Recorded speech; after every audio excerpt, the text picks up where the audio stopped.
Buenas suscriptores. ¿Cómo están? Espero que bien. En este video veremos por qué Biosyn, la empresa antagonista de la primera película y primera y segunda novela, busca sabotear a InGen. Sin más, comencemos. Biosyn es una empresa de investigación genética, similar a InGen. Se supone que es la segunda empresa más importante en el área de investigación genética, solo después de InGen. Sin embargo, la compañía tiene un largo historial de robo y espionaje corporativo a otras empresas, como varias demandas sobre robo de patentes y espionaje industrial. Se dice que es la única compañía de biotecnología que emplea más abogados en su nómina que científicos. La empresa tiene su edificio principal en Cupertino, California.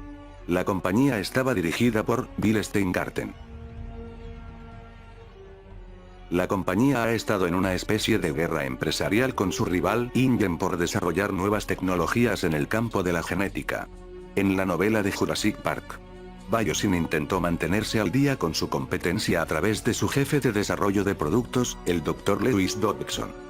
El propio Dodgson tenía un pasado oscuro dentro de la compañía, debido a un incidente en el que introdujo una forma modificada del virus de la rabia a unos agricultores en Chile, sin el conocimiento o consentimiento de los últimos. En algún punto nunca especificado en ningún medio, Biosyn descubrió los planes de su rival InGen, de traer dinosaurios a la vida por medio de clonación genética y exhibirlo en un parque temático en una isla de Costa Rica. Biosyn no podía quedarse fuera de la partida, así que buscó a un empleado molesto con InGen para sobornarlo y que éste les diera acceso a la tecnología detrás de la clonación de animales prehistóricos. Como previamente habíamos mostrado en otro video, Dennis Nedry, el jefe programador de todo el sistema que controla Jurassic Park, había tenido un fuerte pleito con su jefe John Hammond. Y ahora buscaba de cierta forma, vengarse. Biosyn vio esta posibilidad y le ofreció $1.5 millones a cambio de que sacara los embriones de dinosaurios fuera de la isla y se los diera a uno de sus agentes.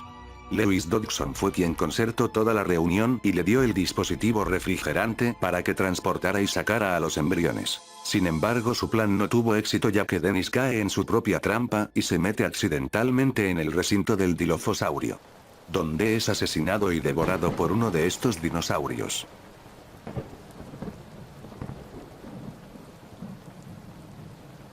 Curiosamente, se puede decir que esta empresa no existe en el canon fílmico, pues el nombre Biosyn nunca se escucha en la película, pero la secuencia de eventos es más o menos la misma que en la novela.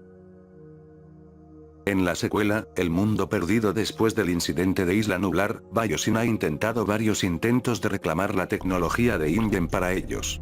Pagaron $500.000 a la oficina de Daiichi para comprar InGen, que estaba en bancarrota, pero los acreedores japoneses no vendieron. Biosyn ha contratado al famoso científico George Baselton para mejorar su imagen. Dodgson organiza una expedición a la recientemente descubierta Isla Sorna, que antiguamente fuera propiedad de InGen, pero ahora está en desuso y los dinosaurios vagan libremente.